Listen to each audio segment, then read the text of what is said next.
السلام عليكم ورحمة الله وبركاته. معاكم دكتورة أسماء أبو زيد. هنشرح مع بعض النهاردة مديول الموبايل ابليكيشنز اللي هو تطبيقات الموبايل، تحول رقمي عربي. أول حاجة هنتكلم عنها في المديول الأجهزة الذكية، وفي البي دي اف عارض لي 4 أنواع من الأجهزة: الجهاز اللوحي اللي هو التابلت، والساعة الذكية، والتلفزيون الذكي، والنظارة الذكية. اول حاجه الجهاز اللوحي اللي هو التابلت، هو عباره عن جهاز مزود بنظام تشغيل وشاشه عرض كبيره تعمل باللمس وبطاريه قويه قابله لاعاده الشحن. والاجهزه اللوحيه بتكون مزوده بشاشات تبدا من 7 بوصه وتصل ل 12 بوصه. طبعا كلنا عارفين التابلت هو غني عن التعريف، هو زي التليفون بالظبط، فيه نظام تشغيل، فيه شاشه عرض تعمل باللمس، وفيه بطاريه قويه، ولكن بتبقى ابعادها اكبر بالنسبه للتابلت. والابعاد لازم نكون مخليين بالنا منها لانها مهمه، مواضع اسئله في الامتحان وساعات بيجي لي لخبطه فيها، اللي هو ابعاد التابلت 7 بوصه ل 12 بوصه. بالنسبه للساعه الذكيه، هي زي اي ساعه بنلبسها، ولكن هي عامله بالظبط زي التليفون الصغير، مصغر كده، من خلالها اقدر ادخل على الانترنت وابتدي اشوف الفيسبوك واعمل تصفح، سواء على اي تطبيق من تطبيقات تانية زي الواتساب. فاذا هو جهاز الكتروني متعدد الوظائف يلبس حول المعصم، طبعا بالاضافه للوظيفه الاساسيه للساعه اللي انا من خلالها بقدر اعرف الوقت والتاريخ، وممكن كمان درجه الحراره والحاجات اللي احنا عارفينها. تالت جهاز معايا اسمه التلفزيون الذكي، واللي هو سمارت تي في. والسمارت تي في هو زي التلفزيونات العاديه، بيقدم نفس الخدمه، ولكن في خدمه اضافيه ان هو بقدر من خلاله ادخل على الانترنت واقدر اشوف مقاطع الفيديو ومقاطع الموسيقى من خلال يوتيوب او نتفليكس. فنقرا كده مع بعض. يقول لي ان التلفزيون الذكي يحتوي على بعض التطبيقات لبث الموسيقى ومقاطع الفيديو عبر الشبكه العنكبوتيه زي يوتيوب ونتفليكس. والسمارت ارت في تعريف تاني ليه، هو جهاز مخصص للعرض يقدم مجموعه من المميزات مثل امكانيه الوصول الى المحتوى الاعلامي على اليوتيوب. اخر جهاز معايا اللي هو النظاره الذكيه، ودي نظاره بتتلبس زي اي نظاره عاديه، ولكن ليها وظيفتين: يا اما بتعمل ارشاد لفاقد البصر من خلال الاوامر الصوتيه، وليها وظيفه تانية ان الاشخاص اللي هم على الطرق تقدر النظاره الذكيه تعرض لهم الخرائط، وبالتالي احداثيات الطرق وارشادات التنقل. كده احنا خلصنا الاربع اجهزه اللي اتعرضوا معايا في البي دي اف. ناخد بقى الاسئله اللي جت على الجزء ده. اول سؤال يقول لي التلفاز الذكي يحتوي على بعض التطبيقات لبث الموسيقى ومقاطع الفيديو عبر الشبكه العنكبوتيه يوتيوب ونتفليكس. الاجابه صحيحه. السؤال اللي بعد كده، التلفاز الذكي سمارت تي في هو جهاز مخصص للعرض يقدم مجموعة من المميزات مثل إمكانية الوصول إلى المحتوى الإعلامي على اليوتيوب. الإجابة طبعا صحيحة، وإحنا ذكرتها لكم بالنص. الأجهزة اللوحية مزودة بشاشات تبدأ من 7 بوصة ل 12 بوصة. أدينا قلت لكم إن الأبعاد مهمة وبتيجي هو في الأسئلة، فالإجابة طبعا صحيحة. الأجهزة اللوحية تابلتس مزودة بشاشات تبدأ من 5 وتصل ل 6.5 بوصة. الإجابة غلط، إحنا قلنا إن الأبعاد بتاعة التابلت من 7 ل 12 بوصة. النظارة الذكية تحتوي على بعض التطبيقات لبث الموسيقى ومقاطع الفيديو عبر الشبكة العنكبوتية زي يوتيوب ونتفليكس. طبعا الإجابة غلط، احنا قلنا اللي بيعرض المقاطع فيديو والمقاطع الصوتية من يوتيوب ونتفليكس هو التلفاز الذكي السمارت تي في.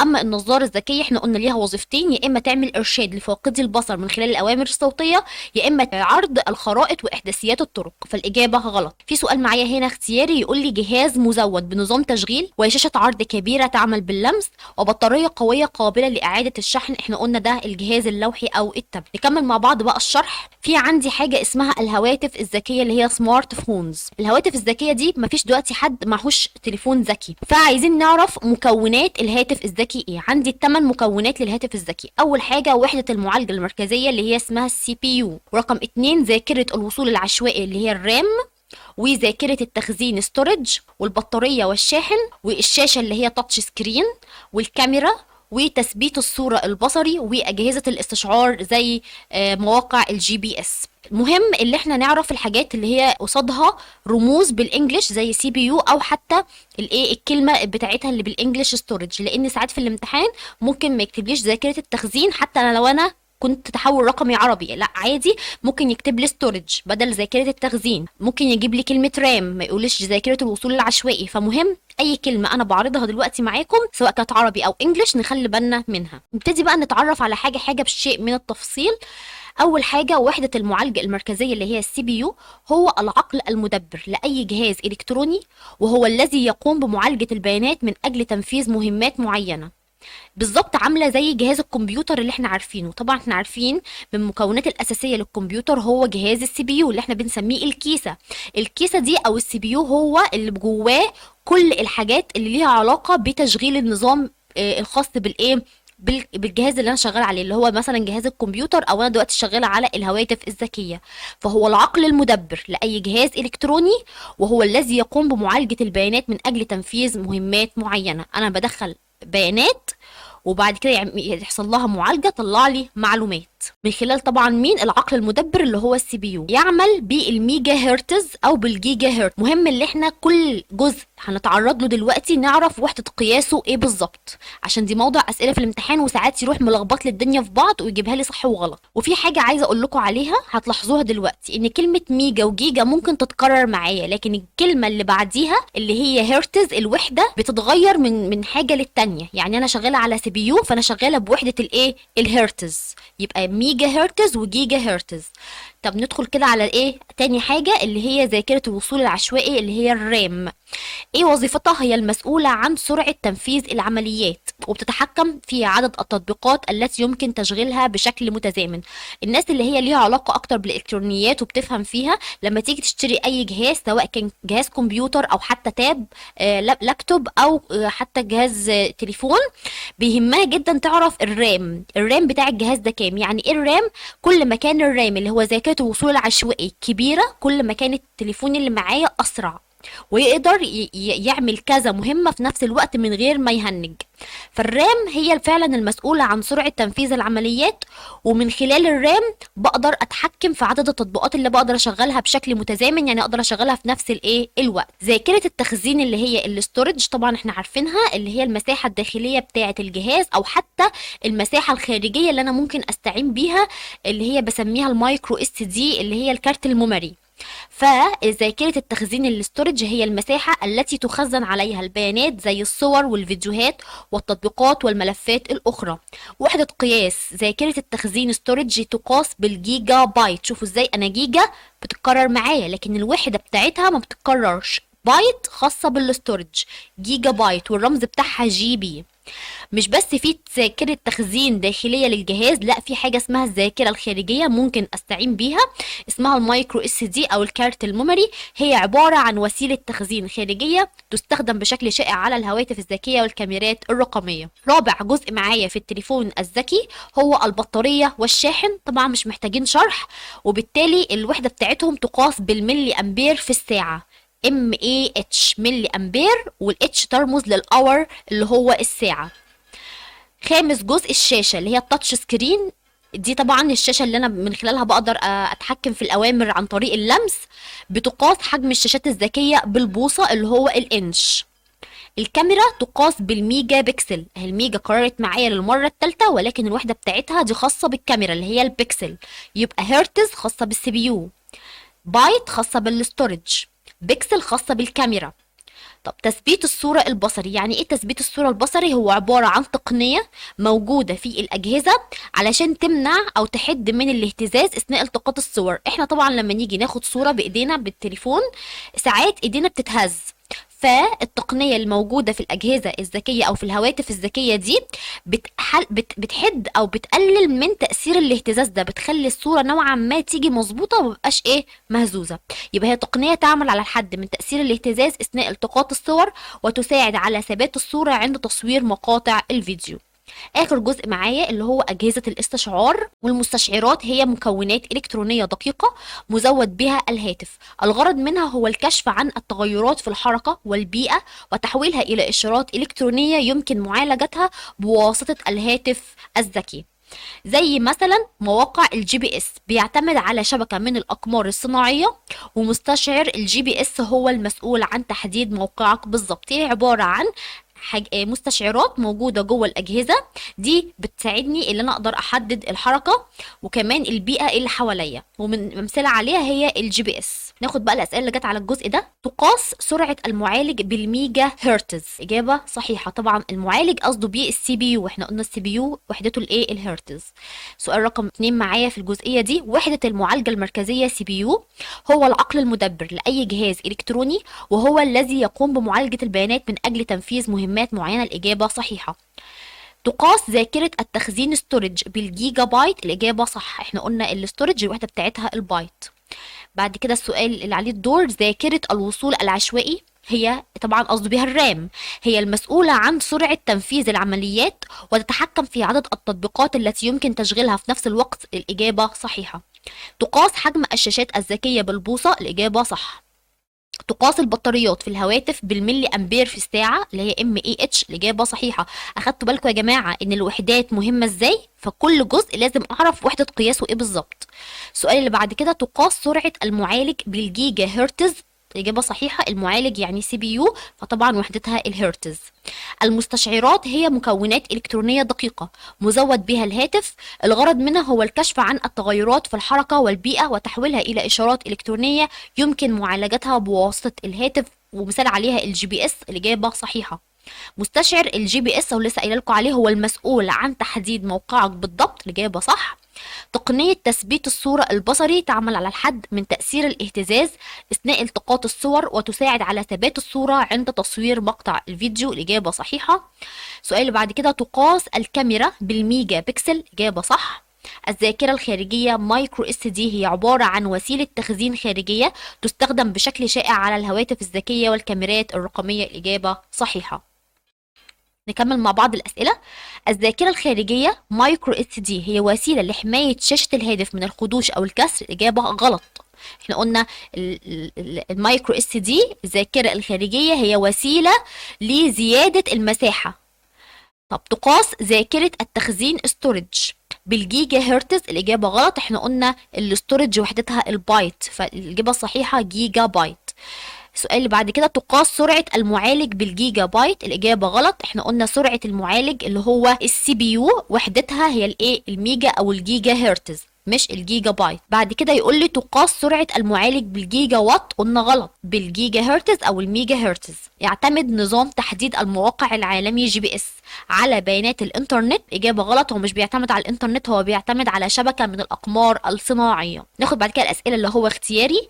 أول سؤال، يتحكم في عدد التطبيقات التي يمكن تشغيلها بشكل متزامن. مين اللي عنده المقدرة إنه يعمل كده؟ طبعا اللي هي ذاكرة الوصول العشوائي اللي هي الذاكرة المؤقتة اللي هي الرام. هي المساحة التي تخزن عليها البيانات مثل الصور والفيديوهات والتطبيقات والملفات الأخرى هي الاستورج. يقاس حجم الشاشة بالإيه؟ بالبوصة أو بالإنشز. عبارة عن وسيلة تخزين خارجية تستخدم بشكل شائع على الهواتف الذكية والكاميرات الرقمية. طالما قلنا وسيلة تخزين خارجية يبقى هي المايكرو اس دي. بكده نكون خلصنا تاني حاجة معايا في البي دي اف. ندخل على تالت حاجة وهي تقنيات الاتصال والتوصيل. من اسمها انا عايزة اوصل حاجة بحاجة، فممكن من خلال بعض التقنيات هناخد منهم 5. اول حاجة البلوتوث، رقم 2 البيانات اللي هو الموبايل داتا، والواي فاي، ونقطة الاتصال هوت سبوت، واتصال المدى القريب NFC. دلوقتي هنشرح واحدة واحدة فيهم بالتفصيل. أول حاجة البلوتوث، طبعا احنا كلنا عارفينه. البلوتوث ده هو عبارة عن نقل البيانات لاسلكيا يعني بدون أسلاك بين هاتفين محمولين، أو توصيل الأجهزة الطرفية مع جهاز الحاسب. يعني أنا عندي جهازين عايزة أوصلهم ببعض بحيث أقدر أنقل البيانات ما بينهم بسهولة، أوصلهم بدون أسلاك، فإذا أنا أقدر أعمل ده من خلال البلوتوث. مش بس كده، ده أنا ممكن كمان أوصل الأجهزة الطرفية يعني مجموعة من الأجهزة مع جهاز الحاسب. البيانات موبايل داتا بتستخدم للاتصال بالإنترنت عبر شبكة الجوال. طبعا احنا كلنا في التليفون بنقول اقفل الداتا وافتح الداتا، قصده بيها الموبايل داتا اللي هي خاصة بالإنترنت. رقم 3 الواي فاي، يعمل على ربط الهاتف الذكي بالشبكة المحلية وبالتالي توصيله بالإنترنت. نخلي بالنا إن الواي فاي أهو بيمر بمرحلتين. أول حاجة بيربط الهاتف الذكي بالشبكة المحلية، وبعد كده يربطها بالشبكة العالمية اللي هو الإنترنت. وتستخدم تقنية الواي فاي للربط بين جهازين أو أكتر، طبعا لأن مثلا الجهاز الواي فاي ممكن أربط عليه أكتر من أجهزة، أو على حسب ما أنا أحدد عدد الأجهزة. يتم الربط بين الهاتف الذكي وشبكة الواي فاي عن طريق معرفة اسم الشبكة ورمز التشفير. المعلومة دي مهمة جدا، يعني أنا لما أجي أبتدي أربط الهاتف الذكي مع شبكة الواي فاي لازم أدخل اسم الشبكة ورمز التشفير. تدعم معظم الأجهزة الذكية مثل الهواتف الذكية والأجهزة اللوحية والشاشات الذكية. تقنية الواي فاي هي بقت ذكية ليه؟ علشان خلاص بقت عندها القدرة إنها تتصل بالإنترنت. يمكن استخدام تقنية الواي فاي لنقل ملفات كبيرة الحجم. وكمان عندما يتم تشغيل شبكة واي فاي يتصل هاتفك تلقائيا بشبكة الواي فاي القريبة التي اتصلت بها من قبل. يعني أنا لو كنت مسجلة دخول على شبكة واي فاي قريبة مني، على طول لما ابتدي أفتح الواي فاي هو هيتصل تلقائيا بيها. آخر معلومة عندي في الواي فاي يقول لي يمكن المزامنة بين الهاتف الذكي والشاشة لعرض الصور والفيديوهات والملفات الموسيقية عن طريق الواي فاي. رقم 4 معايا في تقنيات الاتصال اللي هي نقطة الاتصال هوت سبوت. أنا دلوقتي لما يكون حد معاه نت وحد معهوش نت، عايز توصل له نت، هتعمل الموضوع ده ازاي؟ من خلال حاجة اسمها هوت سبوت. يبقى من خلالها يتم توصيل الانترنت من الهاتف الذكي الى مختلف الاجهزه الاخرى زي الحواسب المحموله اللي هو اللابتوب او اجهزه الهواتف الذكيه. اتصال المدى القريب NFC تسمح بمرور البيانات من جهاز إلى آخر عن طريق تلامس الجهازين مع بعض. يبقى هنا اتصال المدى القريب لازم الجهازين يلمسوا بعض، لكن أي تقنية من التقنيات اللي قبل كده لا، مش بالضرورة إنهم يلمسوا بعض، ولكن ضروري إن هو يبقى فيه مسافة معينة ما بين الجهازين، ما تكونش مسافة كبيرة، لا لازم تكون مسافة محدودة علشان برضو تقدر الشبكة والاتصال يكون متوفر. كده احنا خلصنا الجزء ده. ناخد الأسئلة بقى اللي جت عليها. أول سؤال يقول لي تدعم معظم الأجهزة الذكية مثل الهواتف الذكية والأجهزة اللوحية والشاشات الذكية تقنية الواي فاي؟ الإجابة صحيحة. يمكن استخدام تقنية الواي فاي لنقل ملفات كبيرة الحجم؟ طبعا إجابة صحيحة. عندما يتم تشغيل شبكة واي فاي يتصل هاتفك تلقائيا بشبكة واي فاي القريبة التي اتصلت بها من قبل؟ الإجابة صح. يجب إيقاف تشغيل البلوتوث عندما لا تكون في حاجة له؟ طبعا الإجابة صحيحة. طبعا عشان ده وسيله من وسائل الامان، اللي مثلا عشان ما فيش اي حد يبعت لي اي حاجه غريبه على التليفون وبالغلط اروح دايسه اكسبت وابتدي تدخل على التليفون وتفيرسه او يحصل اختراق معين. فاذا طالما انا نقلت الحاجه اللي انا عايزاها على طول اقفل البلوتوث. يقول لي نقطة الاتصال هوت سبوت يمكن من خلالها توصيل الإنترنت من الهاتف الذكي إلى مختلف الأجهزة الأخرى كالحواسب المحمولة وأجهزة الهواتف الذكية؟ الإجابة صحيحة. للاتصال بالإنترنت عبر شبكة الجوال اللي هو الموبايل داتا تستخدم البيانات؟ طبعا الإجابة صحيحة. يمكن المزامنة بين الهاتف الذكي والشاشة لعرض الصور والفيديوهات والملفات الموسيقية عن طريق البلوتوث؟ غلط، احنا قلنا عن طريق الواي فاي. تستخدم البلوتوث للتوصيل بين الهاتف وموزع الواي فاي؟ الإجابة غلط. أنا بستخدم البلوتوث ليه؟ عشان أنقل البيانات لاسلكيا بين هاتفين محمولين أو توصيل الأجهزة الطرفية مع جهاز الحاسب. نكمل مع بعض الأسئلة. الواي فاي هي تقنية تسمح بمرور البيانات من جهاز إلى آخر عن طريق تلامس الجهازين معا؟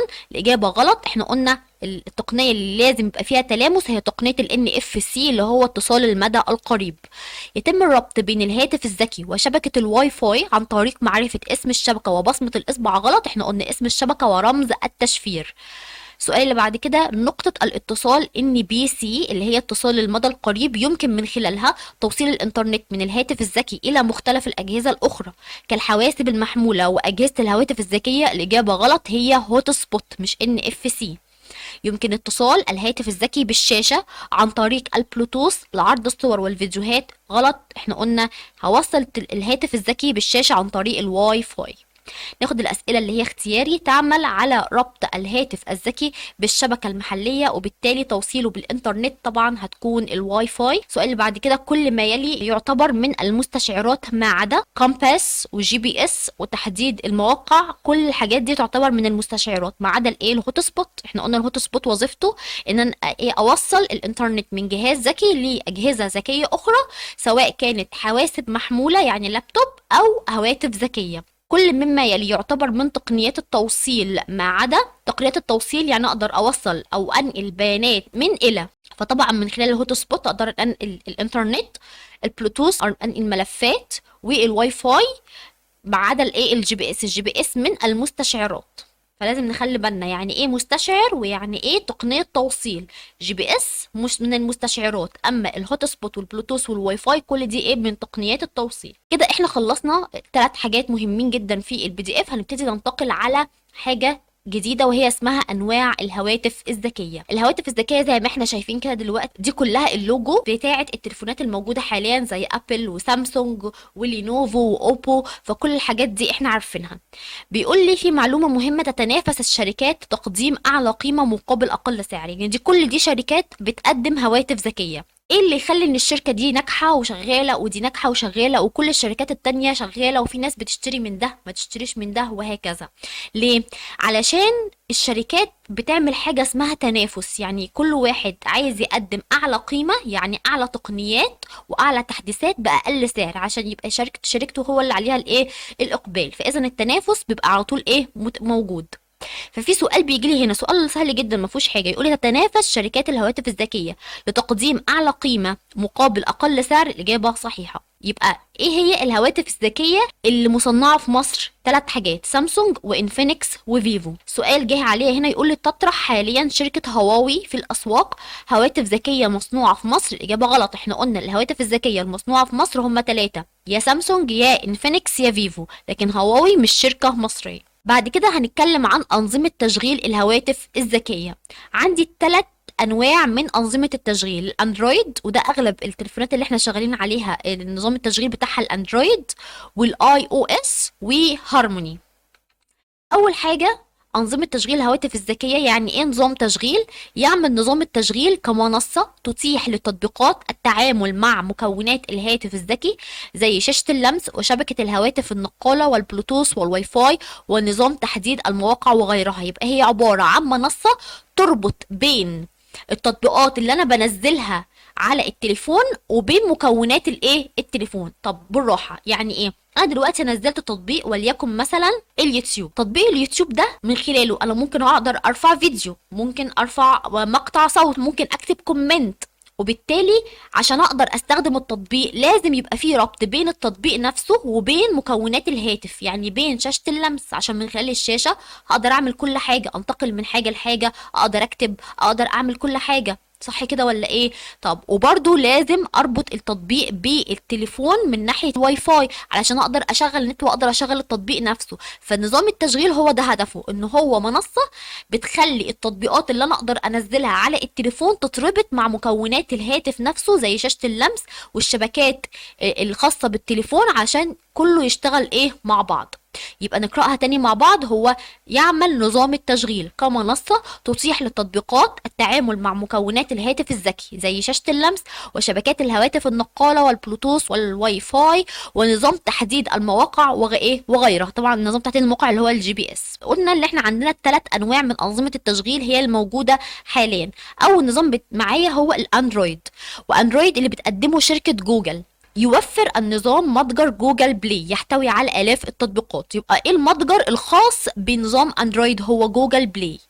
مصمم بشكل اساسي للاجهزه ذات الشاشات التي تعمل باللمس زي الهواتف الذكيه والاجهزه اللوحيه.